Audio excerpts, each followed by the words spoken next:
Harry Potter and the Philosopher's Stone by J.K. Rowling. Chapter 1. The Boy Who Lived. Mr. and Mrs. Dursley of number 4 Privet Drive were proud to say that they were perfectly normal, thank you very much. They were the last people you'd expect to be involved in anything strange or mysterious, because they just didn't hold with such nonsense. Mr. Dursley was the director of a firm called Grunnings, which made drills.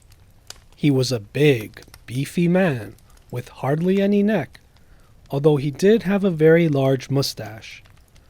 Mrs. Dursley was thin and blonde, and had nearly twice the usual amount of neck, which came in very useful as she spent so much of her time craning over garden fences, spying on the neighbors.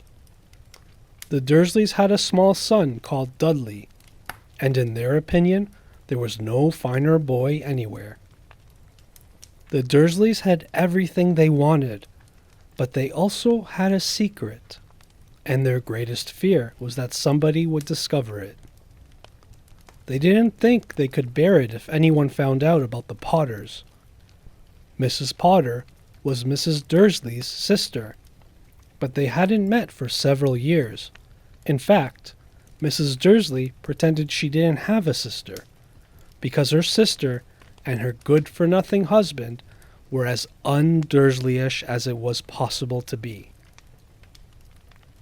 The Dursleys shuddered to think what the neighbors would say if the Potters arrived in the street. The Dursleys knew that the Potters had a small son too, but they had never even seen him. This boy was another good reason for keeping the Potters away. They didn't want Dudley mixing with a child like that. When Mr. and Mrs. Dursley woke up on the dull, gray Tuesday, our story starts. There was nothing about the cloudy sky outside to suggest that strange and mysterious things would soon be happening all over the country. Mr. Dursley hummed as he picked out his most boring tie for work, and Mrs. Dursley gossiped away happily as she wrestled the screaming Dudley into his high chair. None of them noticed a large tawny owl flutter past the window. At 8:30, Mr. Dursley picked up his briefcase, pecked Mrs. Dursley on the cheek, and tried to kiss Dudley goodbye but missed, because Dudley was now having a tantrum and throwing his cereal at the walls. "Little tyke," chortled Mr. Dursley as he left the house. He got into his car and backed out of number 4's drive. It was on the corner of the street that he noticed the first sign of something peculiar. A cat reading a map. For a second, Mr. Dursley didn't realize what he had seen. Then he jerked his head around to look again. There was a tabby cat standing on the corner of Privet Drive, but there wasn't a map in sight. What could he have been thinking of? It must have been a trick of the light. Mr. Dursley blinked and stared at the cat. It stared back. As Mr. Dursley drove around the corner and up the road, he watched the cat in his mirror. It was now reading the sign that said Privet Drive. No, looking at the sign. Cats couldn't read maps or signs. Mr. Dursley gave himself a little shake, put the cat out of his mind. As he drove towards town, he thought of nothing except a large order of drills he was hoping to get that day. But on the edge of town, drills were driven out of his mind by something else. As he sat in the usual morning traffic jam, he couldn't help noticing that there seemed to be a lot of strangely dressed people about. People in cloaks. Mr. Dursley couldn't bear people who dressed in funny clothes. The get-ups you saw on young people. He supposed this was some stupid new fashion. He drummed his fingers on the steering wheel, and his eyes fell on a huddle of these weirdos, standing quite close by. They were whispering excitedly together. Mr. Dursley was enraged to see that a couple of them weren't young at all. Why, that man had to be older than he was, and wearing an emerald green cloak. The nerve of him! But then it struck Mr. Dursley that this was probably some silly stunt. These people were obviously collecting for something. Yes, that would be it. The traffic moved on, and a few minutes later, Mr. Dursley arrived in the Grunnings car park, his mind back on drills. Mr. Dursley always sat with his back to the window in his office on the 9th floor. If he hadn't, he might have found it harder to concentrate on drills that morning. He didn't see the owl swooping past in broad daylight. Though people down in the street did, they pointed and gazed open-mouthed as owl after owl sped overhead. Most of them had never seen an owl even at nighttime. Mr. Dursley, however, had a perfectly normal, owl-free morning. He yelled at 5 different people. He made several important telephone calls and shouted a bit more. He was in a very good mood until lunchtime, when he thought he'd stretch his legs and walk across the road to buy himself a bun from the baker's opposite. He'd forgotten all about the people in cloaks until he passed a group of them next to the baker's. He eyed them angrily as he passed. He didn't know why, but they made him uneasy. This lot were whispering excitedly too, and he couldn't see a single collecting tin. It was on his way back past them, clutching a large donut in a bag, that he caught a few words of what they were saying. "The Potters, that's right. That's what I heard. Yes, their son, Harry." Mr. Dursley stopped dead. Fear flooded him. He looked back at the whisperers as if he wanted to say something to them, but thought better of it. He dashed back across the road, hurried up to his office, snapped at his secretary not to disturb him, seized his telephone, and had almost finished dialing his home number when he changed his mind. He put the receiver back down and stroked his mustache, thinking, no, he was being stupid. Potter wasn't such an unusual name. He was sure there were lots of people called Potter who had a son called Harry. Come to think of it, he wasn't even sure his nephew was called Harry. He'd never even seen the boy. It might have been Harvey or Harold. There was no point in worrying Mrs. Dursley. She always got so upset at the mention of her sister. He didn't blame her if he'd had a sister like that. But all the same, those people in cloaks. He found it a lot harder to concentrate on drills that afternoon. And when he left the building at 5 o'clock, he was still so worried that he walked straight into someone just outside the door. "Sorry," he grunted, as the tiny old man stumbled and almost fell. It was a few seconds before Mr. Dursley realized that the man was wearing a violet cloak. He didn't seem at all upset at being almost knocked to the ground. On the contrary, his face split into a wide smile, and he said in a squeaky voice that made passers-by stare, "Don't be sorry, my dear sir, for nothing could upset me today. Rejoice, for you know who has gone at last. Even muggles like yourself should be celebrating this happy, happy day."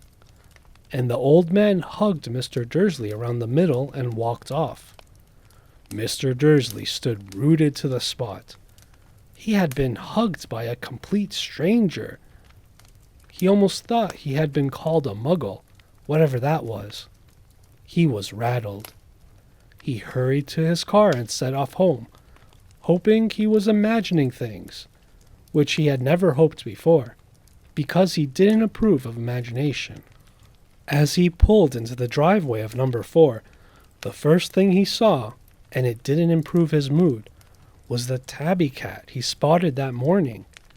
It was now sitting on his garden wall. He was sure it was the same one. It had the same markings around its eyes. "Shoo," said Dursley loudly. The cat didn't move. It just gave him a stern look. Was this normal cat behavior? Mr. Dursley wondered. Trying to pull himself together, he let himself into the house. he was still determined not to mention anything to his wife. Mrs. Dursley had had a nice, normal day. She told him over dinner all about Mrs. Next Door's problems with her daughter, and how Dudley had learnt a new word, shan't. Mr. Dursley tried to act normally. When Dudley had been put to bed, he went into the living room in time to catch the last report on the evening news. And finally, bird watchers everywhere have reported that the nation's owls have been behaving unusually today. Although owls normally hunt at night and are hardly ever seen in daylight, there have been hundreds of sightings of these birds flying in every direction since sunrise. Experts are unable to explain why the owls have suddenly changed their sleeping pattern. The newsreader allowed himself a grin. Most mysterious. And now over to Jim McGuffin with the weather. Going to be any more showers of owls tonight, Jim? Well, Ted, said the weatherman, I don't know about that, but it's not only the owls that have been acting oddly today. Viewers as far apart as Kent, Yorkshire, and Dundee have been phoning in to tell me that instead of the rain I promised yesterday, they've had a downpour of shooting stars. Perhaps people have been celebrating bonfire night early. It's not until next week, folks, but I can promise a wet night tonight.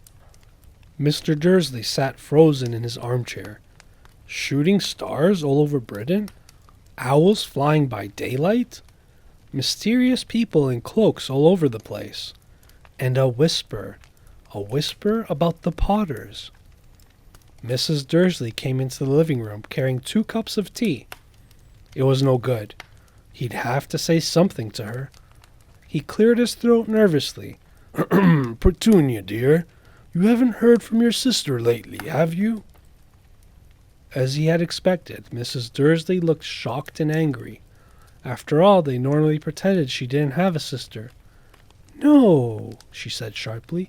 Why? Funny stuff on the news, Mr. Dursley mumbled. Owls, shooting stars, and there were a lot of funny-looking people in town today. So? Snapped Mrs. Dursley. Well, I just thought maybe it was something to do with, her lot. Mrs. Dursley sipped her tea through pursed lips. Mr. Dursley wondered whether he'd dare tell her he'd heard the name Potter. He decided he didn't dare. Instead, he said, as casually as he could, Their son, he'd be about Dudley's age now, wouldn't he? I suppose so, said Mrs. Dursley stiffly. What's his name again? Howard, isn't it? Harry. Nasty common name, if you ask me.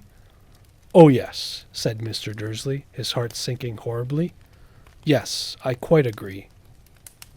He didn't say another word on the subject as they went upstairs to bed. While Mrs. Dursley was in the bathroom, Mr. Dursley crept to the bedroom window and peered down into the front garden. The cat was still there. It was staring down Privet Drive as though it was waiting for something. Was he imagining things? Could all this have anything to do with the Potters? If it did, if it got out that they were related to a pair of... Well, he didn't think he could bear it. The Dursleys got into bed. Mrs. Dursley fell asleep quickly, but Mr. Dursley lay awake, turning it all over in his mind. His last comforting thought, before he fell asleep, was that even if the Potters were involved, there was no reason for them to come near him and Mrs. Dursley. The Potters knew very well what he and Petunia thought about them and their kind. He couldn't see how he and Petunia could get mixed up in anything that might be going on. He yawned and turned over. It couldn't affect them. How very wrong he was. Mr. Dursley might have been drifting into an uneasy sleep, but the cat on the wall outside was showing no sign of sleepiness. It was sitting as still as a statue, its eyes fixed unblinkingly on the far corner of Privet Drive. It didn't so much as quiver when a car door slammed in the next street, nor when 2 owls swooped overhead. In fact, It was nearly midnight before the cat moved at all. A man appeared on the corner the cat had been watching, appeared so suddenly and silently you'd have thought he just popped out of the ground. The cat's tail twitched, and its eyes narrowed. Nothing like this man had ever been seen in Privet Drive. He was tall, thin, and very old, judging by the silver of his hair and beard, which were both long enough to tuck into his belt. He was wearing long robes, a purple cloak which swept the ground, and high-heeled buckled boots. His blue eyes were light, bright, and sparkling behind half-moon spectacles, and his nose was very long and crooked, as though it had been broken at least twice. This man's name was Albus Dumbledore. Albus Dumbledore didn't seem to realize that he had just arrived in a street where everything from his name to his boots was unwelcome. He was busy rummaging in his cloak, looking for something, but he did seem to realize he was being watched, because he looked up suddenly at the cat, which was still staring at him from the other end of the street. For some reason, the sight of the cat seemed to amuse him. He chuckled and muttered, "I should have known." He had found what he was looking for in his inside pocket. It seemed to be a silver cigarette lighter. He flicked it open, held it up in the air, and clicked it. The nearest street lamp went out with a little pop. He clicked it again. The next lamp flickered into darkness. 12 times he clicked the put-outer, until the only lights left in the whole street were 2 tiny pinpricks in the distance, which were the eyes of the cat watching him. If anyone looked out of their window now, even beady-eyed Mrs. Dursley, they wouldn't be able to see anything that was happening down on the pavement. Dumbledore slipped the put-outer back inside his cloak and set off down the street towards number 4, where he sat down on the wall next to the cat. He didn't look at it, but after a moment he spoke to it. "Fancy seeing you here, Professor McGonagall." He turned to smile at the tabby, but it had gone. Instead, he was smiling at a rather severe-looking woman who was wearing square glasses, exactly the shape the markings of the cat had had around its eyes. She, too, was wearing a cloak, an emerald one. Her black hair was drawn into a tight bun. She looked distinctly ruffled. "How did you know it was me?" she asked. "My dear Professor, I've never seen a cat sit so stiffly." You'd be stiff if you'd been sitting on a brick wall all day," said Professor McGonagall. "All day? When you could have been celebrating? I must have passed a dozen feasts and parties on my way here." Professor McGonagall sniffed angrily. "Oh yes, everyone's celebrating all right," she said impatiently. "You'd think they'd be a bit more careful. But no, even the Muggles have noticed something's going on. It was on their news." She jerked her head back at the Dursleys' dark living room window. "I heard it. Flocks of owls, shooting stars. Well, they're not completely stupid. They were bound to notice something. Shooting stars down in Kent. I'll bet that was Deadless Diggle. He never had much sense." "You can't blame them," said Dumbledore gently. "We've had precious little to celebrate for 11 years. "I know that," said Professor McGonagall irritably, "but that's no reason to lose our heads. People are being downright careless. Out on the streets in broad daylight, not even dressed in Muggle clothes. Swapping rumors." She threw a sharp, sideways glance at Dumbledore here, as though hoping he was going to tell her something, but he didn't. So she went on. "A fine thing it would be if, on the very day you-know-who seems to have disappeared at last, the Muggles found out about us all. I suppose he really has gone, Dumbledore?" "It certainly seems so," said Dumbledore. "We have much to be thankful for. Would you care for a sherbet lemon?" "A what?" "A sherbet lemon. They're kind of a muggle sweet I'm rather fond of." "No, thank you," said Professor McGonagall coldly, as though she didn't think this was a moment for sherbet lemons. "As I say, even if you-know-who has gone, my dear Professor, surely a sensible person like yourself can call him by his name? All this you-know-who nonsense? For 11 years I have been trying to persuade people to call him by his proper name, Voldemort." Professor McGonagall flinched, but Dumbledore, who was unsticking 2 sherbet lemons, seemed not to notice. "It all gets so confusing if we keep saying you-know-who. I have never seen a reason to be frightened of saying Voldemort's name." "I know you haven't," said Professor McGonagall, sounding half exasperated, half admiring. "But you're different.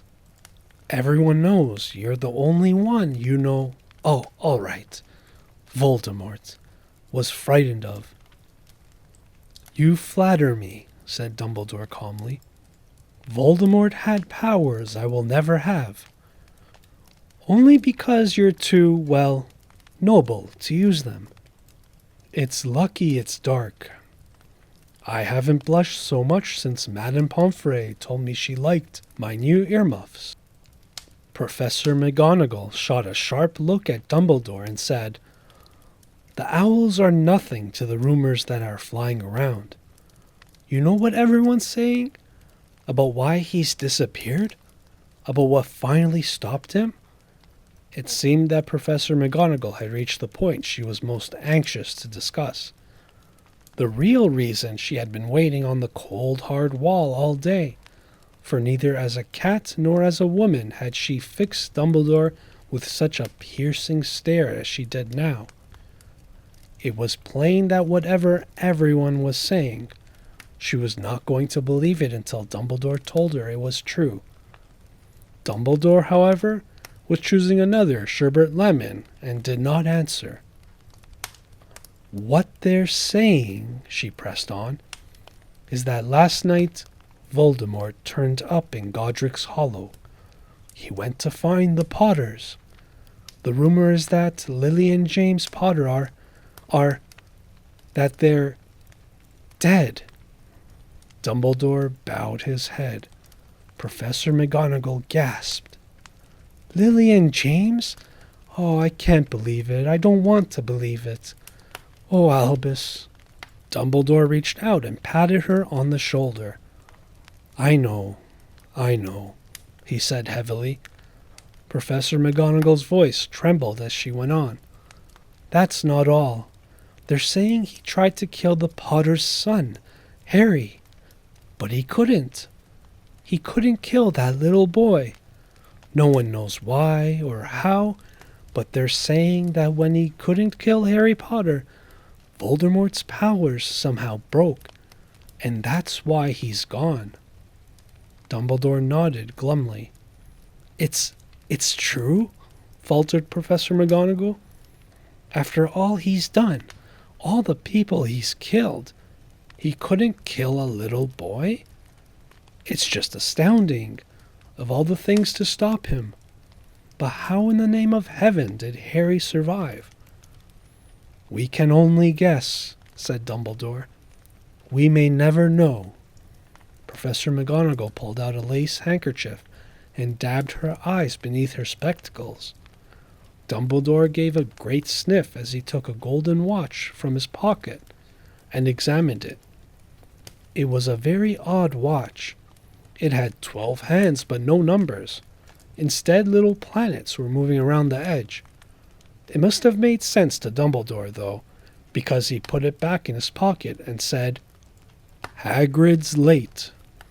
I suppose it was he who told you I'd be here?" "Yes," said Professor McGonagall, "and I don't suppose you're going to tell me why you're here, of all places." "I've come to bring Harry to his aunt and uncle. They're the only family he has left now." You can't mean the people who live here?" cried Professor McGonagall, jumping to her feet and pointing at number 4. "Dumbledore, you can't. I've been watching them all day. You couldn't find 2 people who are less like us. And they've got this son. I saw him kicking his mother all the way up the street, screaming for sweets. Harry Potter come and live here?" "It's the best place for him," said Dumbledore firmly. "His aunt and uncle will be able to explain everything to him when he's older. I've written them a letter." "A letter," repeated Professor McGonagall faintly, sitting back down on the wall. "Really, Dumbledore, you think you can explain all this in a letter? These people will never understand him. He'll be famous, a legend. I wouldn't be surprised if today was known as Harry Potter Day in the future. There will be books written about Harry. Every child in our world will know his name." "Exactly," said Dumbledore, looking very seriously over the top of his half-moon glasses. "It would be enough to turn any boy's head. Famous before he can walk and talk.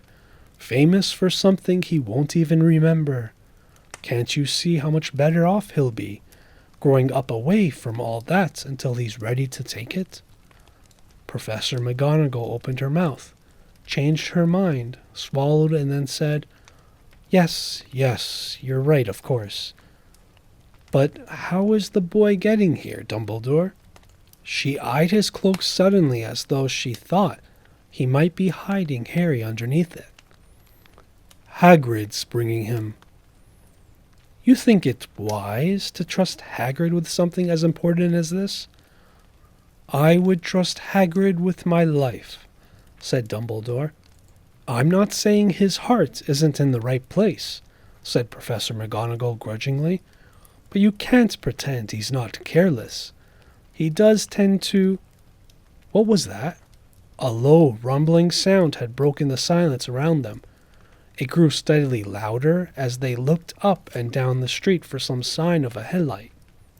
It swelled to a roar as they both looked up at the sky, and a huge motorbike fell out of the air and landed on the road in front of them. If the motorbike was huge, it was nothing compared to the man sitting astride it. He was almost twice as tall as a normal man, and at least 5 times as wide. He looked simply too big to be allowed, and so wild. Long tangles of bushy black hair and beard hid most of his face. He had hands the size of dustbin lids, and his feet in leather boots were like baby dolphins. In his vast muscular arms, he was holding a bundle of blankets. "Hagrid," said Dumbledore, sounding relieved. "At last. And where did you get that motorbike?" "Borrowed it, Professor Dumbledore, sir," said the giant, climbing carefully off the motorbike as he spoke. "Young Sirius Black lent it to me. I've got him, sir." "No problems, were there?" "No, sir. House was almost destroyed, but I got him out all right, before the muggles started swarming around. He fell asleep as we was flying over Bristol." Dumbledore and Professor McGonagall bent down over the bundle of blankets. Inside, just visible, was a baby boy fast asleep. Under a tuft of jet-black hair over his forehead, they could see a curiously shaped cut, like a bolt of lightning. "Is that where—" whispered Professor McGonagall. "Yes," said Dumbledore. "He'll have that scar forever." "Couldn't you do something about it, Dumbledore?" "Even if I could, I wouldn't. Scars can come in useful. I have one myself over my left knee, which is a perfect map of the London Underground." "Well, give him here, Hagrid. We'd better get this over with." Dumbledore took Harry in his arms and turned towards the Dursleys' house. Could I say goodbye to him, sir?" asked Hagrid. He bent his great shaggy head over Harry and gave him what must have been a very scratchy, whiskery kiss. Then suddenly Hagrid let out a howl like a wounded dog. "Shh!" hissed Professor McGonagall. "You'll wake the Muggles." Sorry," sobbed Hagrid, taking out a large spotted handkerchief and burying his face in it. "But I can't stand it. Lily and James dead, and poor little Harry off to live with Muggles." Yes, it's all very sad, but get a grip of yourself, Hagrid, or we'll be found," Professor McGonagall whispered, patting Hagrid gingerly on the arm as Dumbledore stepped over the low garden wall and walked to the front door. He laid Harry gently on the doorstep, took a letter out of his cloak, tucked it inside Harry's blankets, and then came back to the other two. For a full minute, the three of them stood and looked at the little bundle. Hagrid's shoulders shook. Professor McGonagall blinked furiously, and the twinkling light that usually shone from Dumbledore's eyes seemed to have gone out. "Well," said Dumbledore finally, "that's that. We've no business staying here. We may as well go and join the celebrations." "Yeah," said Hagrid in a muffled voice. "I'd best get this bike away. Good night, Professor McGonagall. Professor Dumbledore, sir." Wiping his streaming eyes on his jacket sleeve, Hagrid swung himself onto the motorbike and kicked the engine into life.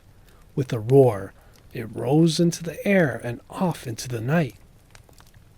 "I shall see you soon, I expect, Professor McGonagall," said Dumbledore, nodding to her. Professor McGonagall blew her nose in reply. Dumbledore turned and walked back down the street. On the corner, he stopped and took out the silver put-outer. He clicked it once, and 12 balls of light sped back to their street lamps, so that Privet Drive glowed suddenly orange, and he could make out a tabby cat slinking around the corner at the other end of the street. He could just see the bundle of blankets on the step of number 4. "Good luck, Harry," he murmured. He turned on his heel, and with a swish of his cloak he was gone.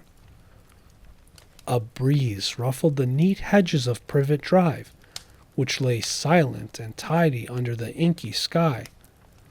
The very last place you would expect astonishing things to happen. Harry Potter rolled over in his blankets without waking up. One small hand closed on the letter beside him, and he slept on, not knowing he was special, not knowing he was famous, not knowing he would be woken in a few hours' time by Mrs. Dursley's scream as she opened the front door to put out the milk bottles, nor that he would spend the next few weeks being prodded and pinched by his cousin Dudley. He couldn't know that at this very moment, people meeting in secret all over the country were holding up their glasses and saying in hushed voices, "To Harry Potter, the boy who lived." Chapter 2. The Vanishing Glass. Nearly 10 years had passed since the Dursleys had woken up to find their nephew on the front step. But Privet Drive had hardly changed at all. The sun rose on the same tidy front gardens and lit up the brass number 4 on the Dursleys' front door. It crept into their living room, which was almost exactly the same as it had been on the night when Mr. Dursley had seen that fateful news report about the owls. Only the photographs on the mantelpiece really showed how much time had passed. 10 years ago, there had been lots of pictures of what looked like a large pink beach ball wearing different colored bobble hats. But Dudley Dursley was no longer a baby, and now the photographs showed a large blond boy riding his first bicycle on a roundabout at the fair. playing a computer game with his father, being hugged and kissed by his mother. The room held no sign at all that another boy lived in the house too. Yet Harry Potter was still there, asleep at the moment, but not for long. His Aunt Petunia was awake, and it was her shrill voice which made the first noise of the day. Up! Get up! Now! Harry woke with a start. His aunt rapped on the door again. Up! She screeched. Harry heard her walking towards the kitchen, and then the sound of the frying pan being put on the cooker. He rolled onto his back and tried to remember the dream he had been having. It had been a good one. There had been a flying motorbike in it. He had a funny feeling he had the same dream before. His aunt was back outside the door. Are you up yet? She demanded. Nearly, said Harry. Well, get a move on. I want you to look after the bacon. And don't you dare let it burn. I want everything perfect on Duddy's birthday. Harry groaned. What did you say? His aunt snapped through the door. Nothing, nothing. Dudley's birthday. How could he have forgotten? Harry got slowly out of bed and started looking for socks. He found a pair under his bed and, after pulling a spider off one of them, put them on. Harry was used to spiders, because the cupboard under the stairs was full of them, and that was where he slept. When he was dressed, he went down the hall into the kitchen. The table was almost hidden beneath all Dudley's birthday presents. It looked as though Dudley had got the new computer he wanted, not to mention the second television and the racing bike. Exactly why Dudley wanted a racing bike was a mystery to Harry, as Dudley was very fat and hated exercise. Unless, of course, it involved punching somebody. Dudley's favorite punch bag was Harry, but he couldn't often catch him. Harry didn't look it, but he was very fast. Perhaps it had something to do with living in a dark cupboard, but Harry had always been small and skinny for his age. He looked even smaller and skinnier than he really was, because all he had to wear were old clothes of Dudley's, and Dudley was about 4 times bigger than he was. Harry had a thin face, knobbly knees, black hair, and bright green eyes. He wore round glasses held together with a lot of sellotape, because of all the times Dudley had punched him on the nose. The only thing Harry liked about his own appearance was a very thin scar on his forehead, which was shaped like a bolt of lightning. He had had it as long as he could remember, and the first question he could ever remember asking his Aunt Petunia was how he had got it. In the car crash, when your parents died, she had said, and don't ask questions. Don't ask questions. That was the first rule for a quiet life with the Dursleys. Uncle Vernon entered the kitchen as Harry was turning over the bacon. Comb your hair, he barked by way of a morning greeting. About once a week, Uncle Vernon looked over the top of his newspaper and shouted that Harry needed a haircut. Harry must have had more haircuts than the rest of the boys in his class put together, but it made no difference. His hair simply grew that way, all over the place. Harry was frying eggs by the time Dudley arrived in the kitchen with his mother. Dudley looked a lot like Uncle Vernon. He had a large, pink face, not much neck, small, watery blue eyes, and thick, blonde hair that lay smoothly on his thick, fat head. Aunt Petunia often said that Dudley looked like a baby angel. Harry often said that Dudley looked like a pig in a wig. Harry put the plates of egg and bacon on the table, which was difficult as there wasn't much room. Dudley, meanwhile, was counting his presents. His face fell. 36, he said, looking up at his mother and father. That's 2 less than last year. Darling, you haven't counted Auntie Marge's present. See? It's here under the big one from Mummy and Daddy. All right, 37 then, said Dudley, going red in the face. Harry, who could see a huge Dudley tantrum coming on, began wolfing down his bacon as fast as possible in case Dudley turned the table over. Aunt Petunia obviously scented danger too, because she said quickly, "And we'll buy you 2 presents while we're out today. How's that, Pupkin? 2 more presents. Is that all right?" Dudley thought for a moment. It looked like hard work. Finally he said slowly, "So I'll have 39 sweetums," said Aunt Petunia. "Oh." Dudley sat down heavily and grabbed the nearest parcel. "All right, then." Uncle Vernon chuckled. "Little tyke wants his money's worth, just like his father. Attaboy, Dudley." He ruffled Dudley's hair. At that moment, the telephone rang and Aunt Petunia went to answer it while Harry and Uncle Vernon watched Dudley unwrap the racing bike, a cinecamera, a remote control airplane, 16 new computer games, and a video recorder. He was ripping the paper off a gold wristwatch when Aunt Petunia came back from the telephone looking both angry and worried. "Bad news, Vernon," she said. "Mrs. Figg's broken her leg. She can't take him." She jerked her head in Harry's direction. Dudley's mouth fell open in horror, but Harry's heart gave a leap. Every year on Dudley's birthday, his parents took him and a friend out for the day, to adventure parks, hamburger bars, or the cinema.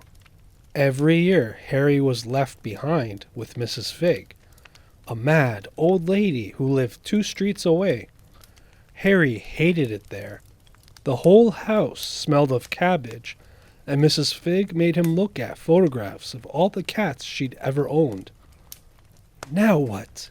said Aunt Petunia, looking furiously at Harry as though he'd planned this. Harry knew he ought to feel sorry that Mrs. Figg had broken her leg, but it wasn't easy when he reminded himself it would be a whole year before he had to look at Tibbles, Snowy, Mr. Paws, and Tufty again. "We could phone Marge," Uncle Vernon suggested. "Don't be silly, Vernon. She hates the boy." The Dursleys often spoke about Harry like this, as though he was something very nasty that couldn't understand them, like a slug. "What about, what's her name, your friend, Yvonne?" "On holiday in Majorca," snapped Aunt Petunia. "You could just leave me here," Harry put in hopefully. He'd be able to watch what he wanted on television for a change, and maybe even have a go on Dudley's computer. Aunt Petunia looked as though she'd just swallowed a lemon. "And come back and find the house in ruins," she snarled. "I won't blow up the house," said Harry, but they weren't listening. "I suppose we could take him to the zoo," said Aunt Petunia slowly, "and leave him in the car." "That car's new. He's not sitting in it alone." Dudley began to cry loudly. In fact, he wasn't really crying. It had been years since he'd really cried, but he knew that if he screwed up his face and wailed, his mother would give him anything he wanted. "Diddy-duddy-dums, don't cry. Mummy won't let him spoil your special day," she cried, flinging her arms around him. "I don't want him to come," Dudley yelled between huge pretend sobs. "He always spoils everything." He shot Harry a nasty grin through the gap in his mother's arms. Just then, the doorbell rang. "Oh, good Lord, they're here," said Aunt Petunia frantically, and a moment later, Dudley's best friend, Piers Polkiss, walked in with his mother. Piers was a scrawny boy with a face like a rat. He was usually the one who held people's arms behind their backs while Dudley hit them. Dudley stopped pretending to cry at once.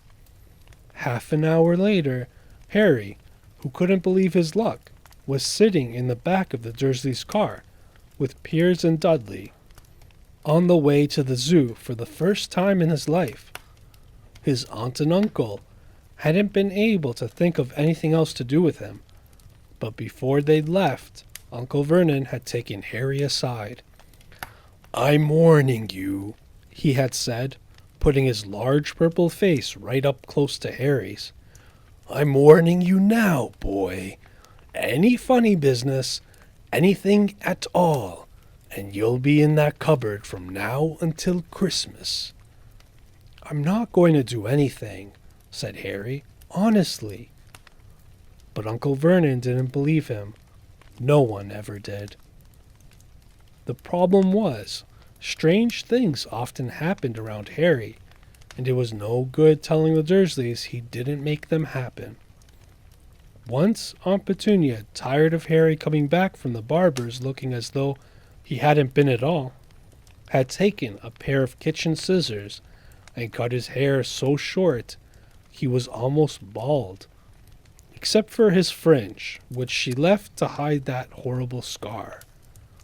Dudley had laughed himself silly at Harry, who spent a sleepless night imagining school the next day, where he was already laughed at for his baggy clothes and seal-taped glasses. Next morning, however, he had got up to find his hair exactly as it had been before Aunt Petunia had sheared it off. He had been given a week in his cupboard for this, even though he had tried to explain that he couldn't explain how it had grown back so quickly.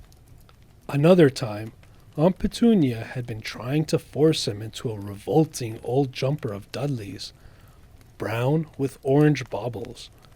The harder she tried to pull it over his head, the smaller it seemed to become, until finally it might have fitted a glove puppet, but certainly wouldn't fit Harry. Aunt Petunia had decided it must have shrunk in the wash, and to his great relief, he wasn't punished. On the other hand, he'd got into terrible trouble for being found on the roof of the school kitchens. Dudley's gang had been chasing him as usual, when, as much to Harry's surprise as anyone else's, there he was, sitting on the chimney. The Dursleys had received a very angry letter from Harry's headmistress, telling them that Harry had been climbing school buildings. But all he tried to do, as he shouted at Uncle Vernon through the locked door of his cupboard, was jump behind the big bins outside the kitchen doors. Harry supposed that the wind must have caught him in mid-jump. But today, nothing was going to go wrong. It was even worth being with Dudley and Piers to be spending the day somewhere that wasn't school, his cupboard, or Mrs. Figg's cabbage-smelling living room. While he drove, Uncle Vernon complained to Aunt Petunia. He liked to complain about things. People at work, Harry, the council, Harry, the bank, and Harry were just a few of his favorite subjects. This morning, it was motorbikes. "Roaring along like maniacs, the young hoodlums," he said as a motorbike overtook them. "I had a dream about a motorbike," said Harry, remembering suddenly. "It was flying." Uncle Vernon nearly crashed into the car in front. He turned right around in his seat and yelled at Harry, his face like a gigantic beetroot with a mustache. "Motorbikes don't fly." Dudley and Piers sniggered. "I know they don't," said Harry. "It was only a dream." But he wished he hadn't said anything. If there was one thing the Dursleys hated even more than his asking questions, it was his talking about anything acting in a way it shouldn't, no matter if it was in a dream or even a cartoon. They seemed to think he might get dangerous ideas. It was a very sunny Saturday, and the zoo was crowded with families. The Dursleys bought Dudley and Piers large chocolate ice creams at the entrance, and then, because the smiling lady in the van had asked Harry what he wanted before they could hurry him away, They bought him a cheap lemon ice lolly. It wasn't bad either, Harry thought, licking it as they watched a gorilla scratching its head and looking remarkably like Dudley, except that it wasn't blonde. Harry had the best morning he'd had in a long time. He was careful to walk a little way apart from the Dursleys, so that Dudley and Piers, who were starting to get bored with the animals by lunchtime, wouldn't fall back on their favorite hobby of hitting him. They ate in the zoo restaurant, and when Dudley had a tantrum because his Knickerbocker glory wasn't big enough, Uncle Vernon bought him another one, and Harry was allowed to finish the first. Harry felt, afterwards, that he should have known it was all too good to last. After lunch, they went to the reptile house. It was cool and dark in here, with lit windows along the walls. Behind the glass, all sorts of lizards and snakes were crawling and slithering over bits of wood and stone. Dudley and Piers wanted to see huge, poisonous cobras and thick, man-crushing pythons. Dudley quickly found the largest snake in the place.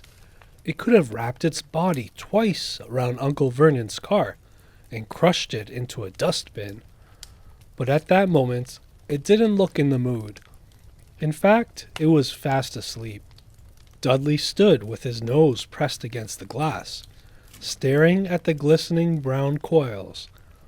"Make it move," he whined at his father. Uncle Vernon tapped on the glass, but the snake didn't budge. "Do it again," Dudley ordered. Uncle Vernon rapped the glass smartly with his knuckles, but the snake just snoozed on. "This is boring," Dudley moaned. He shuffled away. Harry moved in front of the tank and looked intently at the snake. He wouldn't have been surprised if it had died of boredom itself. No company except stupid people drumming their fingers on the glass, trying to disturb it all day long. It was worse than having a cupboard as a bedroom, where the only visitor was Aunt Petunia, hammering on the door to wake you up. At least he got to visit the rest of the house. The snake suddenly opened its beady eyes. Slowly, very slowly, it raised its head until its eyes were on level with Harry's. It winked. Harry stared. Then he looked quickly around to see if anyone was watching. They weren't. He looked back at the snake and winked too. The snake jerked its head towards Uncle Vernon and Dudley, then raised its eyes to the ceiling. It gave Harry a look that said quite plainly, "I get that all the time." "I know," Harry murmured through the glass, though he wasn't sure the snake could hear him. "It must be really annoying." The snake nodded vigorously. "Where do you come from, anyway?" Harry asked. The snake jabbed its tail at a little sign next to the glass. Harry peered at it. "Boa constrictor, Brazil." "Was it nice there?" The boa constrictor jabbed its tail at the sign again, and Harry read on. "This specimen was bred in the zoo." "Oh, I see. So you've never been to Brazil." As the snake shook its head, a deafening shout from behind Harry made both of them jump. "Dudley!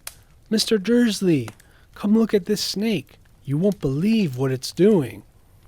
Dudley came waddling towards them as fast as he could. "Out of the way, you!" he said, punching Harry in the ribs. Caught by surprise, Harry fell hard on the concrete floor. What came next happened so fast, no one saw how it happened. 1 second, Piers and Dudley were leaning right up close to the glass. The next, they had leapt back with howls of horror. Harry sat up and gasped. The glass front of the boa constrictor's tank had vanished. The great snake was uncoiling itself rapidly, slithering out onto the floor. People throughout the reptile house screamed and started running for the exits. As the snake slid swiftly past him, he could have sworn a low, hissing voice said, "Brazil, here I come." Thanks, amigo. The keeper of the reptile house was in shock. But the glass, he kept saying. Where did the glass go? The zoo director himself made Aunt Petunia a cup of strong, sweet tea, while he apologized over and over again. Piers and Dudley could only gibber. As far as Harry had seen, the snake hadn't done anything except snap playfully at their heels as it passed. But by the time they were all back in Uncle Vernon's car, Dudley was telling them how it had nearly bitten off his leg, while Piers was swearing it had tried to squeeze him to death. But worst of all, for Harry at least, was Piers calming down enough to say, "Harry was talking to it, weren't you, Harry?" Uncle Vernon waited until Piers was safely out of the house before starting on Harry. He was so angry he could hardly speak. He managed to say, "Go. Cupboard. Stay. No meals," before he collapsed into a chair and Aunt Petunia had to run and get him a large brandy. Harry lay in his dark cupboard much later, wishing he had a watch. He didn't know what time it was, and he couldn't be sure the Dursleys were asleep yet. Until they were, he couldn't risk sneaking to the kitchen for some food. He'd lived with the Dursleys almost 10 years. 10 miserable years. As long as he could remember. Ever since he'd been a baby and his parents had died in that car crash. He couldn't remember being in the car when his parents had died. Sometimes, when he strained his memory during long hours in his cupboard, he came up with a strange vision, a blinding flash of green light and a burning pain on his forehead. This, he supposed, was the crash, though he couldn't imagine where all the green light came from. He couldn't remember his parents at all. His aunt and uncle never spoke about them, and of course, he was forbidden to ask questions. There were no photographs of them in the house. When he had been younger, Harry had dreamed and dreamed of some unknown relation coming to take him away, but it had never happened. The Dursleys were his only family. Yet sometimes he thought, or maybe hoped, that strangers in the street seemed to know him. Very strange strangers they were, too. A tiny man in a violet top hat had bowed to him once while out shopping with Aunt Petunia and Dudley. After asking Harry furiously if he knew the man, Aunt Petunia had rushed them out of the shop without buying anything. A wild-looking old woman dressed all in green had waved merrily at him once on a bus. A bald man in a very long purple coat had actually shaken his hand in the street the other day and then walked away without a word. The weirdest thing about all these people was the way they seemed to vanish the second Harry tried to get a closer look. At school, Harry had no one. Everybody knew that Dudley's gang hated that odd Harry Potter in his baggy old clothes and broken glasses, and nobody liked to disagree with Dudley's gang. Chapter 3. The Letters from No One. The escape of the Brazilian boa constrictor earned Harry his longest ever punishment. By the time he was allowed out of his cupboard again, the summer holidays had started, and Dudley had already broken his new cinecamera, crashed his remote control airplane, and, first time on his racing bike, knocked down old Mrs. Figg as she crossed Privet Drive on her crutches. Harry was glad school was over, but there was no escaping Dudley's gang, who visited the house every single day. Piers, Dennis, Malcolm, and Gordon were all big and stupid, but as Dudley was the biggest and the stupidest of the lot, he was the leader. The rest of them were all quite happy to join in Dudley's favorite sport, Harry hunting. This was why Harry spent as much time as possible out of the house, wandering around and thinking about the end of the holidays, where he could see a tiny ray of hope. When September came, he would be going off to secondary school, and for the first time in his life, he wouldn't be with Dudley. Dudley had a place at Uncle Vernon's old school, Smeltings.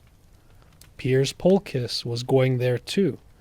Harry, on the other hand, was going to Stonewall High, the local comprehensive. Dudley thought this was very funny. They stuff people's heads down the toilet first day at Stonewall, he told Harry. Want to come upstairs and practice? No thanks, said Harry. The poor toilet's never had anything as horrible as your head down it. It might be sick. Then he ran before Dudley could work out what he'd said. One day in July, Aunt Petunia took Dudley to London to buy his Smeltings uniform, leaving Harry at Mrs. Figg's.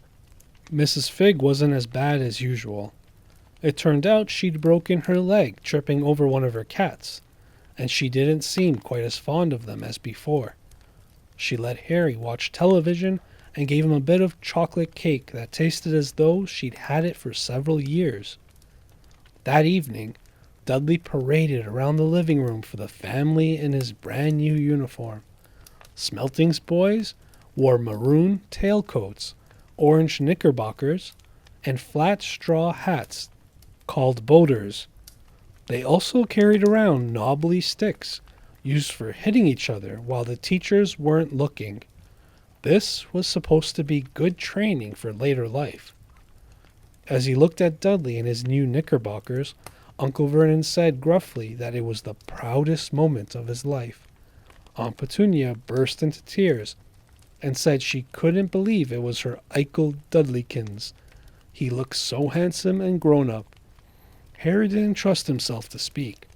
He thought 2 of his ribs might already have cracked from trying not to laugh. There was a horrible smell in the kitchen next morning when Harry went in for breakfast. It seemed to be coming from a large metal tub in the sink. He went to have a look. The tub was full of what looked like dirty rags swimming in gray water. What's this? He asked Aunt Petunia. Her lips tightened as they always did if he dared to ask a question. Your new school uniform, she said. Harry looked in the bowl again. Oh, he said. I didn't realize it had to be so wet. Don't be stupid, snapped Aunt Petunia. I'm dyeing some of Dudley's old things gray for you. It'll look just like everyone else's when I've finished. Harry seriously doubted this, but thought it best not to argue. He sat down at the table and tried not to think about how he was going to look on his first day at Stonewall High. Like he was wearing bits of old elephant skin, probably. Dudley and Uncle Vernon came in, both with wrinkled noses because of the smell from Harry's new uniform. Uncle Vernon opened his newspaper as usual, and Dudley banged his smelting stick, which he carried everywhere, on the table. They heard the click of the letterbox and flop of letters on the doormat. Get the post, Dudley, said Uncle Vernon from behind his paper. Make Harry get it. Get the post, Harry. Make Dudley get it. Poke him with your smelting stick, Dudley. Harry dodged the smelting stick and went to get the post. 3 things lay on the doormat.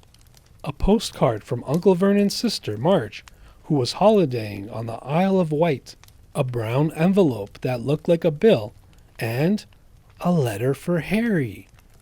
Harry picked it up and stared at it, his heart twanging like a giant elastic band. No one ever in his whole life had written to him. Who would? He had no friends, no other relatives. He didn't belong to the library, so he'd never even got rude notes asking for books back. Yet here it was, a letter, addressed so plainly there could be no mistake. Mr. H. Potter, The Cupboard Under the Stairs, 4 Privet Drive, Little Whining, Surrey. The envelope was thick and heavy, made of yellowish parchment, and the address was written in emerald green ink. There was no stamp. Turning the envelope over, his hand trembling, Harry saw a purple wax seal bearing a coat of arms.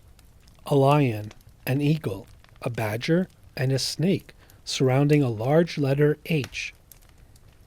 Hurry up, boy, shouted Uncle Vernon from the kitchen. What are you doing, checking for letter bombs? He chuckled at his own joke. Harry went back to the kitchen, still staring at his letter. He handed Uncle Vernon the bill and the postcard, sat down, and slowly began to open the yellow envelope.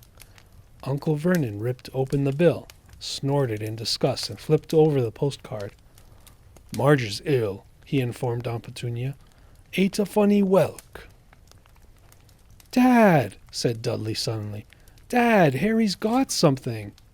Harry was on the point of unfolding his letter, which was written on the same heavy parchment as the envelope, when it was jerked sharply out of his hand by Uncle Vernon. "That's mine," said Harry, trying to snatch it back. "Who'd be writing to you?" sneered Uncle Vernon, shaking the letter open with one hand and glancing at it. His face went from red to green, faster than a set of traffic lights. And it didn't stop there. Within seconds, it was a grayish white of old porridge. "Petunia!" he gasped. Dudley tried to grab the letter to read it, but Uncle Vernon held it high out of his reach. Aunt Petunia took it curiously and read the first line. For a moment, it looked as though she might faint. She clutched her throat and made a choking noise. "Vernon! Oh my goodness, Vernon!" They stared at each other, seeming to have forgotten that Harry and Dudley were still in the room. Dudley wasn't used to being ignored. He gave his father a sharp tap on the head with his smelting stick. "I want to read that letter," he said loudly. "I want to read it," said Harry furiously, "as it's mine." "Get out, both of you," croaked Uncle Vernon, stuffing the letter back inside its envelope. Harry didn't move. "I want my letter," he shouted. "Let me see it," Dudley demanded. "Out!" roared Uncle Vernon, and he took both Harry and Dudley by the scuffs of their necks and threw them into the hall, slamming the kitchen door behind them. Harry and Dudley promptly had a furious but silent fight over who would listen at the keyhole. Dudley won, so Harry, his glasses dangling from one ear, lay flat on his stomach to listen at the crack between the door and the floor. "Vernon," Aunt Petunia was saying in a quivering voice, "look at the address. How could they possibly know where he sleeps? You don't think they're watching the house?" "Watching, spying, might be following us," muttered Uncle Vernon wildly. "But what should we do, Vernon? Should we write back? Tell them we don't want—" Harry could see Uncle Vernon's shiny black shoes pacing up and down the kitchen. "No," he said finally. "No, we'll ignore it. If they don't get an answer, yes, that's best. We won't do anything." "But—" "I'm not having one in the house, Petunia. Didn't we swear when we took him in we'd stamp out that dangerous nonsense?" That evening, when he got back from work, Uncle Vernon did something he'd never done before. He visited Harry in his cupboard. "Where's my letter?" said Harry the moment Uncle Vernon had squeezed through the door. "Who's writing to me?" "No one. It was addressed to you by mistake," said Uncle Vernon shortly. "I have burned it." "It was not a mistake," said Harry angrily. "It had my cupboard on it." "Silence!" yelled Uncle Vernon, and a couple of spiders fell from the ceiling. He took a few deep breaths and then forced his face into a smile, which looked quite painful. Yes, Harry, about this cupboard. Your aunt and I have been thinking. You're really getting a bit big for it. We think it might be nice if you moved into Dudley's second bedroom." "Why?" said Harry. "Don't ask questions," snapped his uncle. "Take this stuff upstairs, now." The Dursleys' house had 4 bedrooms, one for Uncle Vernon and Aunt Petunia, one for visitors, usually Uncle Vernon's sister, Marge, one where Dudley slept, and one where Dudley kept all the toys and things that wouldn't fit into his first bedroom. It only took Harry one trip upstairs to move everything he owned from the cupboard to this room. He sat down on the bed and stared around him. Nearly everything in here was broken. The month-old Cinecamera was lying on top of a small working tank Dudley had once driven over next door's dog. In the corner was Dudley's first ever television set, which he put his foot through when his favorite program had been cancelled. There was a large bird cage, which had once held a parrot that Dudley had swapped at school for a real air rifle, which was up on the shelf with the end of it all bent because Dudley had sat on it. Other shelves were full of books. They were the only things in the room that looked as though they'd never been touched. From downstairs came the sound of Dudley bawling at his mother. "I don't want him in there. I need that room. Make him get out." Harry sighed and stretched out on the bed. Yesterday, he'd have given anything to be up here. Today, he'd rather be back in his cupboard with that letter than up here without it. Next morning at breakfast, everyone was rather quiet. Dudley was in shock. He'd screamed, whacked his father with his smelting stick, been sick on purpose, kicked his mother, and thrown his tortoise through the greenhouse roof, and still didn't have his room back. Harry was thinking about this time yesterday and bitterly wishing he'd opened the letter in the hall. Uncle Vernon and Aunt Petunia kept looking at each other darkly. When the post arrived, Uncle Vernon, who seemed to be trying to be nice to Harry, made Dudley go and get it. They heard him banging things with his smelting stick all the way down the hall. Then he shouted, "There's another one! Mr. H. Potter, the smallest bedroom, 4 Privet Drive." With a strangled cry, Uncle Vernon leapt from his seat and ran down the hall, Harry right behind him. Uncle Vernon had to wrestle Dudley to the ground to get the letter from him, which was made difficult by the fact that Harry had grabbed Uncle Vernon around the neck from behind. After a minute of confused fighting, in which everyone got hit a lot by the smelting stick, Uncle Vernon straightened up, gasping for breath, with Harry's letter clutched in his hand. "Go to your cupboard, your bedroom," he wheezed at Harry. "Dudley, go, just go." Harry walked round and round his new room. Someone knew he had moved out of his cupboard, and they seemed to know he hadn't received his first letter. Surely that meant they'd try again? And this time, he'd make sure they didn't fail. He had a plan. The repaired alarm clock rang at 6 o'clock the next morning. Harry turned it off quickly and dressed silently. He mustn't wake the Dursleys. He stole downstairs without turning any of the lights. He was going to wait for the postman on the corner of Privet Drive and get the letters for number 4 first. His heart hammered as he crept across the dark hall towards the front door. Arr! Harry leapt into the air. He trotted on something big and squashy on the doormat. Something alive. Lights clicked on upstairs, and to his horror, Harry realized that the big squashy something had been his uncle's face. Uncle Vernon had been lying at the foot of the front door in a sleeping bag, clearly making sure that Harry didn't do exactly what he'd been trying to do. He shouted at Harry for about half an hour, and then told him to go make a cup of tea. Harry shuffled miserably off into the kitchen, and by the time he got back, the post had arrived, right into Uncle Vernon's lap. Harry could see 3 letters addressed in green ink. "I want," he began, but Uncle Vernon was tearing the letters into pieces before his eyes. Uncle Vernon didn't go to work that day. He stayed at home and nailed up the letterbox. "See," he explained to Aunt Petunia, through a mouthful of nails, "if they can't deliver them, they'll just give up." "I'm not sure that'll work, Vernon." "Oh, these people's minds work in strange ways, Petunia. They're not like you and me," said Uncle Vernon, trying to knock in a nail with a piece of fruit cake Aunt Petunia had just brought him.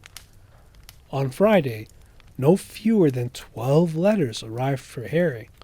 As they couldn't go through the letterbox, they had been pushed under the door, slotted through the sides, and a few even forced through a small window in the downstairs toilet.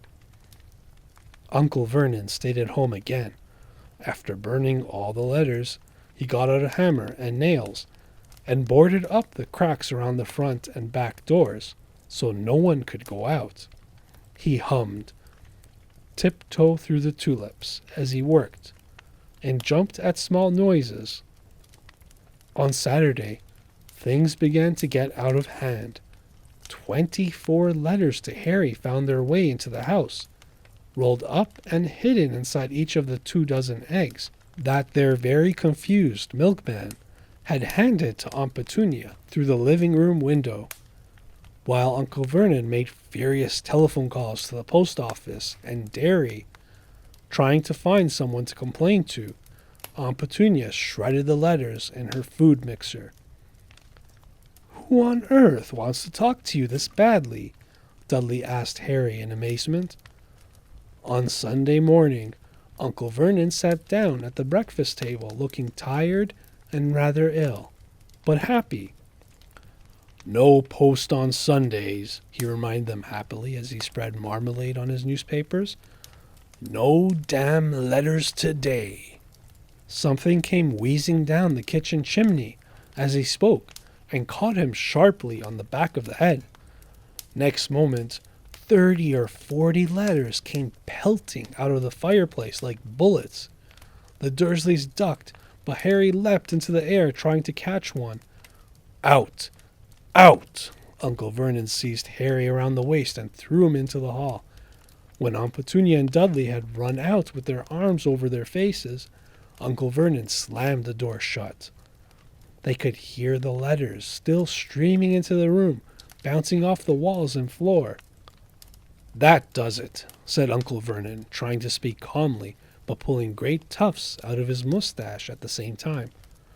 "I want you all back here in 5 minutes, ready to leave. We're going away. Just pack some clothes. No arguments." He looked so dangerous with half his mustache missing that no one dared argue. 10 minutes later, they had wrenched their way through the boarded-up doors and were in the car, speeding towards the motorway. Dudley was sniffling in the back seat. His father had hit him around the head for holding them up while he tried to pack his television, video and computer in his sports bag. They drove. And they drove. Even Aunt Petunia didn't dare ask where they were going. Every now and then, Uncle Vernon would take a sharp turning and drive in the opposite direction for a while. "Shake him off! Shake him off!" he would mutter whenever he did this. They didn't stop to eat or drink all day.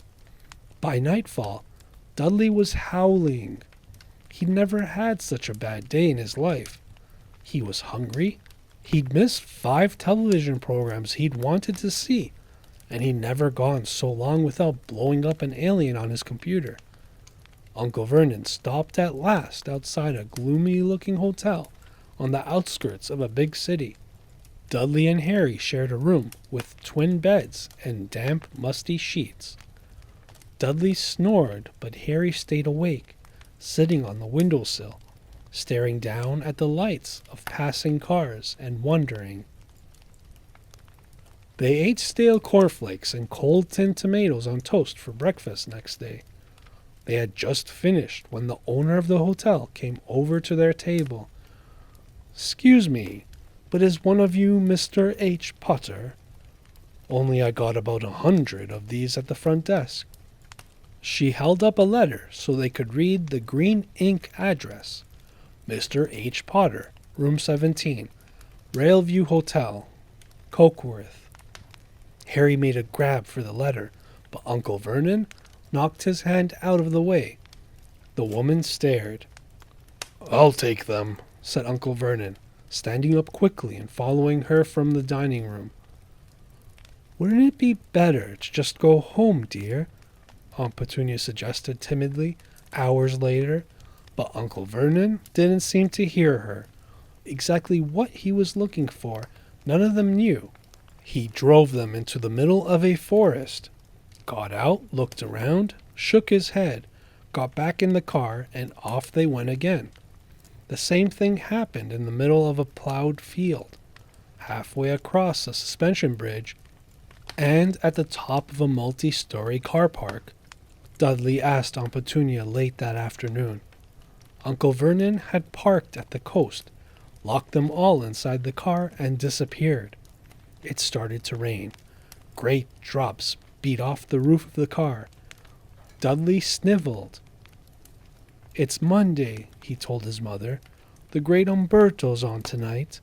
I want to stay somewhere with a television." Monday? This reminded Harry of something. If it was Monday, and you could usually count on Dudley to know the days of the week because of television, then tomorrow, Tuesday, was Harry's 11th birthday. Of course, his birthdays were never exactly fun. Last year, the Dursleys had given him a coat hanger and a pair of Uncle Vernon's old socks. Still, you weren't 11 every day. Uncle Vernon was back, and he was smiling. He was also carrying a long, thin package and didn't answer Aunt Petunia when she asked what he'd bought. "Found the perfect place," he said. "Come on, everyone out." It was very cold outside the car. Uncle Vernon was pointing at what looked like a large rock way out to sea. Perched on top of the rock was the most miserable little shack you could ever imagine. One thing was certain. There was no television in there. "Storm forecast for tonight," said Uncle Vernon gleefully, clapping his hands together. "And this gentleman's kindly agreed to lend us his boat." A toothless old man came ambling up to them, pointing, with a rather wicked grin, at an old rowing boat bobbing in the iron-gray water below them. "I've already got us some rations," said Uncle Vernon, "so all aboard." It was freezing in the boat. Icy sea spray and rain crept down their necks, and a chilly wind whipped their faces. After what seemed like hours, they reached the rock, where Uncle Vernon, slipping and sliding, led the way to the broken-down house. The inside was horrible. It smelled strongly of seaweed. The wind whistled through the gaps in the wooden walls, and the fireplace was damp and empty. There were only 2 rooms. Uncle Vernon's rations turned out to be a packet of crisps each and 4 bananas. He tried to start a fire, but the empty crisp packets just smoked and shriveled up. "Could do with some of those letters now, eh?" he said cheerfully. He was in a very good mood. Obviously, he thought nobody stood a chance of reaching them here in a storm to deliver post. Harry privately agreed, though the thought didn't cheer him up at all.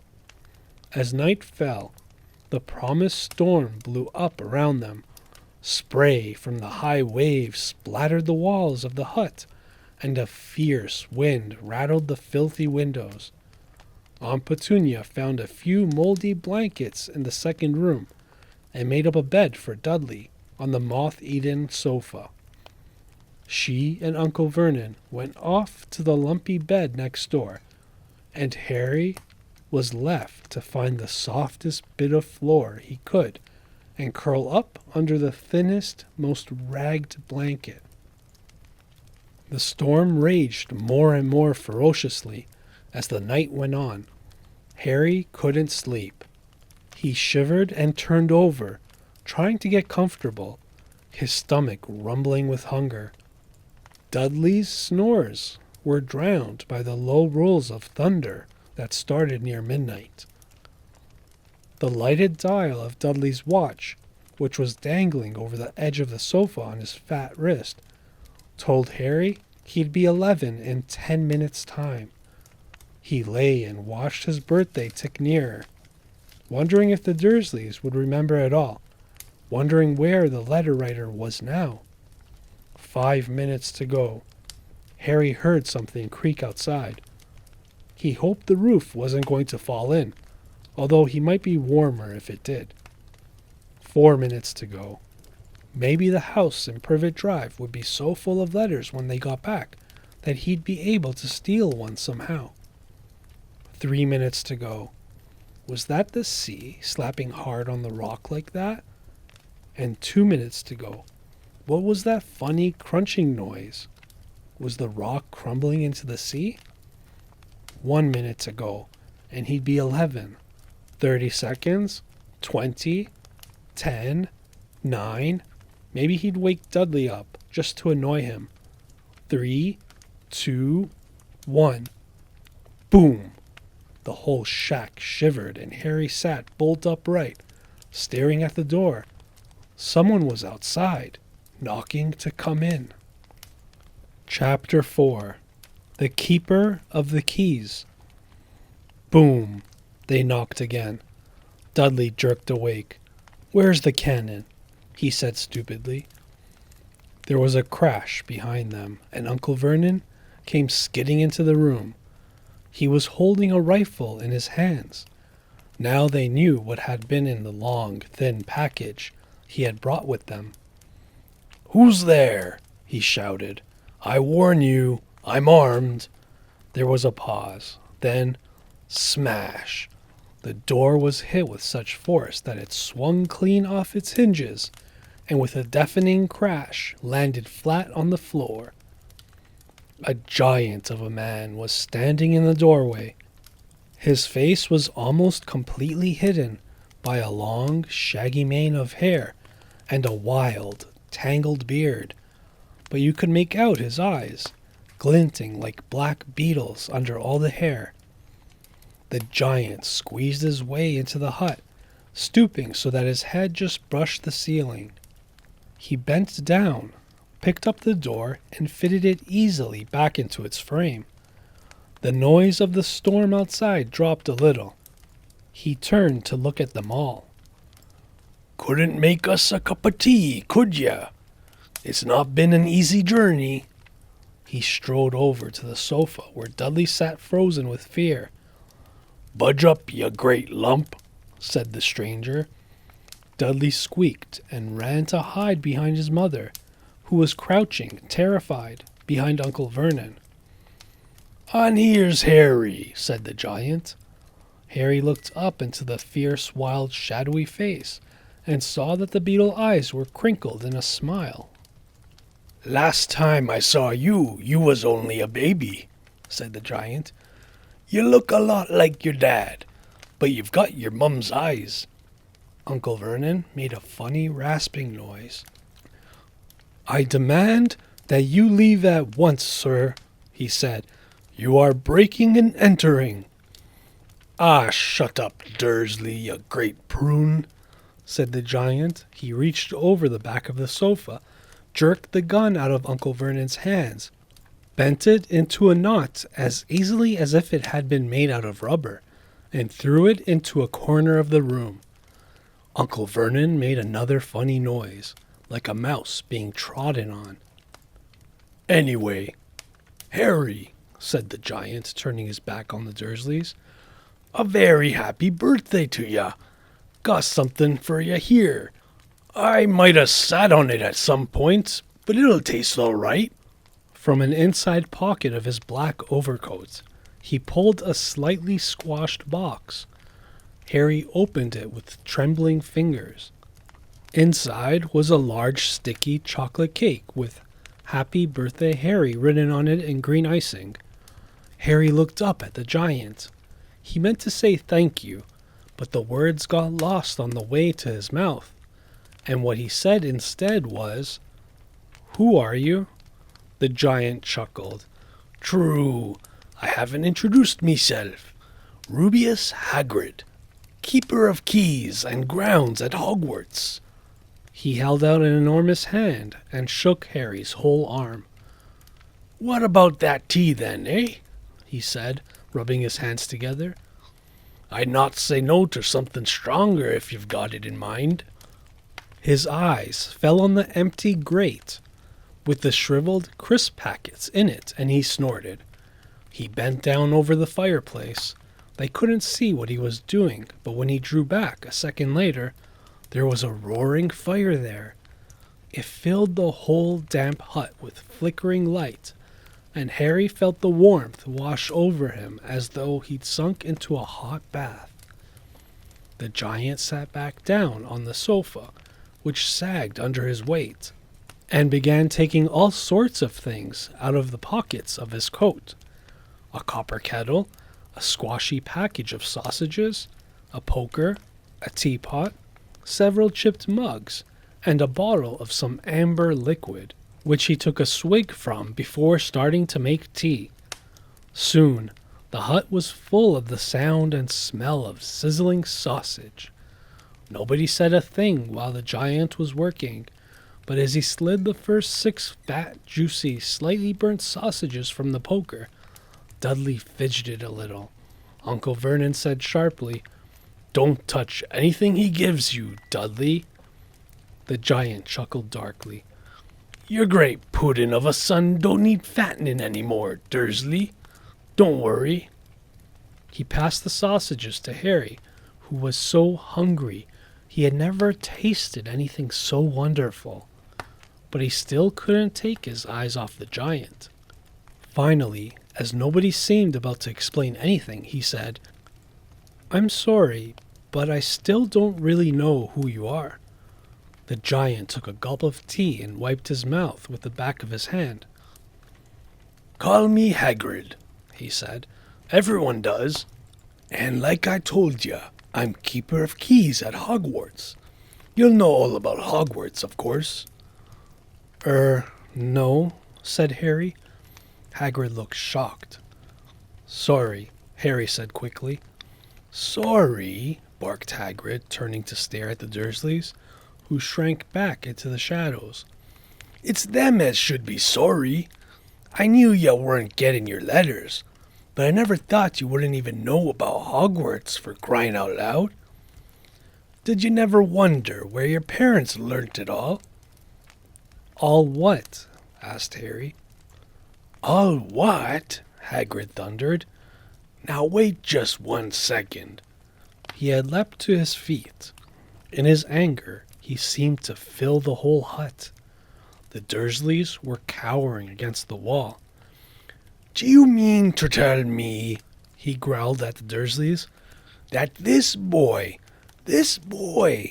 knows nothing about anything?" Harry thought this was going a bit far. He had been to school, after all, and his marks weren't bad. "I know some things," he said. "I can, do maths and stuff." But Hagrid simply waved his hand and said, "About our world. I mean your world. My world? Your parents' world." "What world?" Hagrid looked as if he was about to explode. "Dursley!" he boomed. Uncle Vernon, who had gone very pale, whispered something that sounded like Mimble Wimble. Hagrid stared wildly at Harry. "But you must know about your mum and dad," he said. "I mean, they're famous. You're famous." "What? My mum and dad weren't famous, were they?" "You don't know. You don't know." Hagrid ran his fingers through his hair, fixing Harry with a bewildered stare. "You don't know what you are?" he said finally. Uncle Vernon suddenly found his voice. "Stop," he commanded. "Stop right there, sir. I forbid you to tell the boy anything." A braver man than Vernon Dursley would have quailed under the furious look Hagrid now gave him. When Hagrid spoke, his every syllable trembled with rage. "You never told him? Never told him what was in the letter Dumbledore left for him? I was there. I saw Dumbledore leave it, Dursley. And you've kept it from him all these years?" "Kept what from me?" said Harry eagerly. "Stop! Stop! I forbid you!" yelled Uncle Vernon in panic. Aunt Petunia gave a gasp of horror. "Ah, go boil your heads, both of ya," said Hagrid. "Harry, you're a wizard." There was silence inside the hut. Only the sea and the whistling wind could be heard. "I'm a what?" gasped Harry.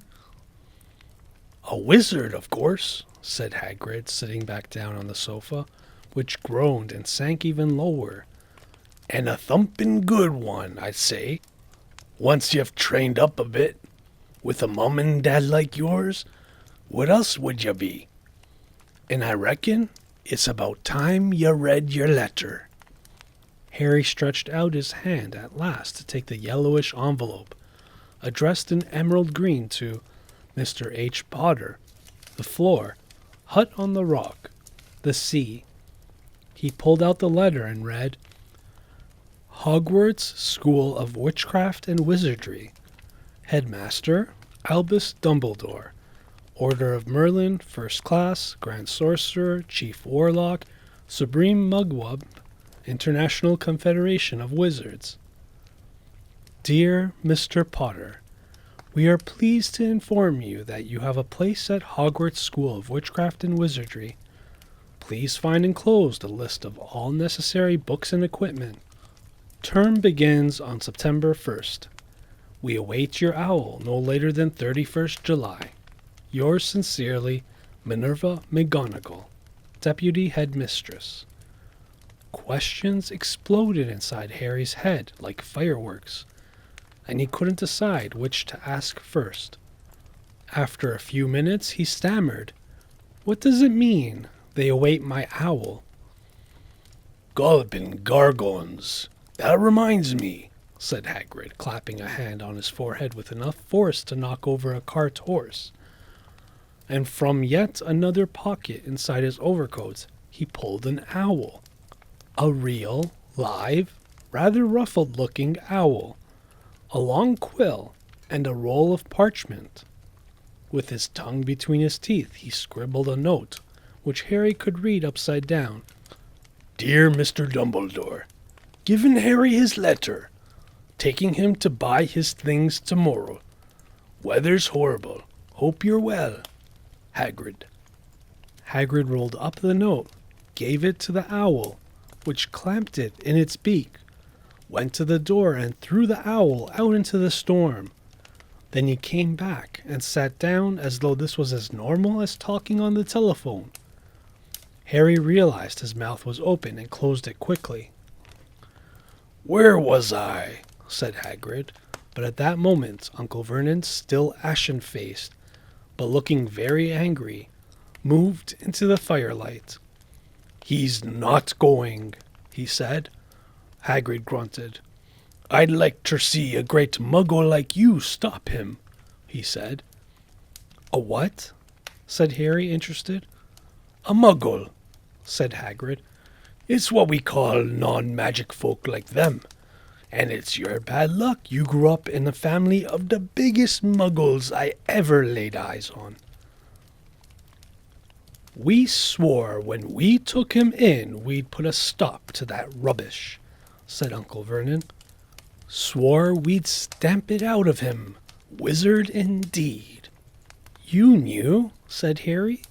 "You knew I'm a wizard?" "Knew?" shrieked Aunt Petunia suddenly. "Knew? Of course we knew. How could you not be, my dreaded sister being what she was? Oh, she got a letter just like that and disappeared off to that school, and came home every holiday with her pockets full of frog spawn, turning teacups into rats. I was the only one who saw her for what she was, a freak. But for my mother and father, oh no, it was Lily this and Lily that. They were proud of having a witch in the family." She stopped to draw a deep breath and then went ranting on. It seemed she had been wanting to say all this for years. "Then she met that Potter at school, and they left and got married and had you. And of course, I knew you'd be just the same, just as strange, just as abnormal. And then, if you please, she went and got herself blown up, and we got landed with you." Harry had gone very white. As soon as he found his voice, he said, "Blown up? You told me they died in a car crash." "Car crash?" roared Hagrid, jumping up so angrily that the Dursleys scuttled back to their corner. "How could a car crash kill Lily and James Potter? It's an outrage, a scandal. Harry Potter not knowing his own story when every kid in our world knows his name." "But why? What happened?" Harry asked urgently. The anger faded from Hagrid's face. He looked suddenly anxious. "I never expected this," he said in a low, worried voice. "I had no idea when Dumbledore told me there might be some trouble getting a hold of you, how much you didn't know. And Harry, I don't know if I'm the right person to tell you, but someone's gotta. You can't go off to Hogwarts not knowing." He threw a dirty look at the Dursleys. "Well, it's best you know as much as I can tell. Mind, I can't tell you everything. It's a great mystery, parts of it." He sat down, stared into the fire for a few seconds, and then said, "It begins, I suppose, with a person called... But it's incredible, you don't know his name. Everyone in our world knows." "Who?" "Well, I don't like saying the name if I can help it. No one does." "Why not?" "Gulping gargoyles, Harry. People are still scared. Blimey, this is difficult. See, there was a wizard who went bad. As bad as you could go. Worse. Worse than worse. His name was..." Hagrid gulped, but no words came out. "Could you write it down?" Harry suggested. "Nah, can't spell it. All right. Voldemort." Hagrid shuddered. "Don't make me say it again. Anyway, this wizard, about 20 years ago now, started looking for followers. Got him too. Some were afraid, some just wanted a bit of his power. 'Cause he was getting himself power, all right. Dark days, Harry. Didn't know who to trust. Didn't dare get friendly with strange wizards or witches. Terrible things happened. He was taken over. Course, some stood up to him, and he killed them. Horribly. One of the only safe places left was Hogwarts. Reckon Dumbledore's the only one you know who was afraid of. Didn't dare try taking the school, not just then, anyway. Now, your mom and dad were as good a witch and wizard as I ever knew. Head boy and girl at Hogwarts in their day. Suppose the mystery is why you know who never tried to get him on his side before. Probably knew they were too close to Dumbledore to want anything to do with the dark side. Maybe he thought he could persuade him. Maybe he just wanted him out of the way. All anyone knows is he turned up in the village where you was all living on Halloween 10 years ago. You was just a year old. He came to your house and Hagrid suddenly pulled out a very dirty, spotted handkerchief and blew his nose with a sound like a foghorn. Sorry, he said, but it's just that sad. Knew your mum and dad, and nicer people you couldn't find. Anyway, you know who killed them. And then, and this is the real mystery of the thing, he tried to kill you. Wanted to make a clean job of it, I suppose. Or maybe he just liked killing by then. But he couldn't do it. Never wondered how you got that mark on your forehead? That was no ordinary cut. That's what you get when a powerful, evil curse touches ya. Took care of your mom and dad and your house. But it didn't work on you. And that's why you're famous, Harry. No one ever lived after he decided to kill him. No one except you. And he'd killed some of the best witches and wizards of the age. The McKinnons, the Bones, the Pruitts. And you was only a baby. And you lived. Something very painful was going on in Harry's mind. Hagrid's story came to a close. He saw again the blinding flash of green light, more clearly than he had ever remembered it before. And he remembered something else for the first time in his life. A high, cold, cruel laugh. Hagrid was watching him sadly. Took ya from your ruined house meself, on Dumbledore's orders. Brought ya ter this lot. Load of old tosh, said Uncle Vernon. Harry jumped. He had almost forgotten that the Dursleys were there. Uncle Vernon certainly seemed to have got back his courage. He was glaring at Hagrid, and his fists were clenched. Now, you listen here, boy, he snarled. I accept there's something strange about you. Probably nothing a good beating wouldn't have cured. And for all this about your parents, well, they were weirdos, no denying it. And the world's better off without them, in my opinion. Asked for all they got, mixed up with these wizarding types. Just what I expected. Always knew they'd come to a sticky end. But at that moment, Hagrid leapt from the sofa and drew a battered pink umbrella from inside his coat. Pointing this at Uncle Vernon like a sword, he said, I'm warning you, Dursley. I'm warning you. One more word. In danger of being speared on the end of an umbrella by a bearded giant. Uncle Vernon's courage failed again. He flattened himself against the wall and fell silent. That's better, said Hagrid, breathing heavily and sitting back down on the sofa, which this time sagged right down to the floor. Harry, meanwhile, still had questions to ask. Hundreds of them. But what happened to you know who? Good question, Harry. Disappeared. Vanished. Same night he tried to kill you. Makes you even more famous. That's the biggest mystery, see? He was getting more and more powerful. Why'd he go? Some say he died. Codswallop, in my opinion. Don't know if he had enough human left in him to die. Some say he's still out there, biding his time. But I don't believe it. People who was on his side came back to ours. Some of them came out of kind of trances. Don't reckon they could have done if he was coming back.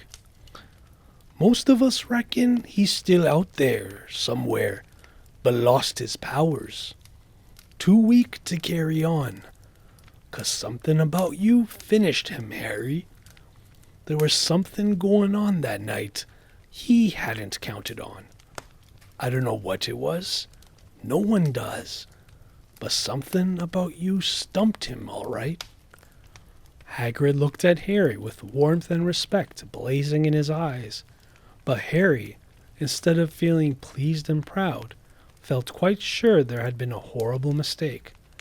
A wizard? Him? How could he possibly be? He'd spent his life being clouted by Dudley and bullied by Aunt Petunia and Uncle Vernon. If he was really a wizard, why hadn't they been turned into warty toads every time they'd tried to lock him in his cupboard? If he'd once defeated the greatest sorcerer in the world, how come Dudley had always been able to kick him around like a football? Hagrid, he said quietly, I think you must have made a mistake. I don't think I can be a wizard. To his surprise, Hagrid chuckled. Not a wizard, eh? Never made things happen when you was scared or angry? Harry looked into the fire. Now he came to think about it. Every odd thing that had ever made his aunt and uncle furious with him had happened when he, Harry, had been upset or angry. Chased by Dudley's gang, he had somehow found himself out of their reach. Dreading going to school with that ridiculous haircut, he'd managed to make it grow back. And the very last time Dudley had hit him, hadn't he got his revenge without even realizing he was doing it? Hadn't he set a boa constrictor on him? Harry looked back at Hagrid, smiling, and saw that Hagrid was positively beaming at him. "See?" said Hagrid. "Harry Potter, not a wizard. You wait. You'll be right famous at Hogwarts." But Uncle Vernon wasn't going to give in without a fight. "Haven't I told you he's not going?" he hissed. "He's going to Stonewall High, and he'll be grateful for it. I've read those letters, and he needs all sorts of rubbish. Spell books and wands, and if he wants to go, a great muggle like you won't stop him," growled Hagrid. "Stop Lily and James Potter's son going to Hogwarts? You're mad. His name's been down ever since he was born. He's off to the finest school of witchcraft and wizardry in the world. 7 years there, and he won't know himself. He'll be with youngsters of his own sort for a change, and he'll be under the greatest headmaster Hogwarts had ever known, Albus Dumbledore. I am not paying for some crackpot old fool to teach him magic tricks," yelled Uncle Vernon. But he had finally gone too far. Hagrid seized his umbrella and whirled it over his head. "Never," he thundered, "insult Albus Dumbledore in front of me." He brought the umbrella swishing down through the air to point at Dudley. There was a flash of violet light, a sound like a firecracker, a sharp squeal, and next second, Dudley was dancing on the spot with his hands clasped over his fat bottom, howling in pain. When he turned his back on them, Harry saw a curly pig's tail poking through the hole of his trousers. Uncle Vernon roared. Pulling Aunt Petunia and Dudley into the other room, he cast one last terrified look at Hagrid and slammed the door behind them. Hagrid looked down at his umbrella and stroked his beard. "Shouldn't have lost me temper," he said ruefully. "But it didn't work anyway. Meant to turn him into a pig. But I suppose he was so much like a pig anyway, there wasn't much left to do." He cast a sideways look at Harry under his bushy eyebrows. Be grateful if you didn't mention that to anyone at Hogwarts," he said. "I'm not supposed to do magic, strictly speaking. I was allowed to do a bit to follow ya, and get your letters to ya and stuff. One of the reasons I was so keen to take on the job." "Why aren't you supposed to do magic?" asked Harry. "Oh, well, I was at Hogwarts myself, but I got expelled, to tell you the truth. In me 3rd year, they snapped me wand in half and everything, but Dumbledore let me stay on as gamekeeper. Great man, Dumbledore." "Why were you expelled?" It's getting late, and we've got lots to do tomorrow," said Hagrid loudly. "Gotta get up to town, get all your books and that." He took off his thick black coat and threw it to Harry. "You can keep under that," he said. "Don't mind if it wriggles a bit. I think I still got a couple of mice in one of the pockets."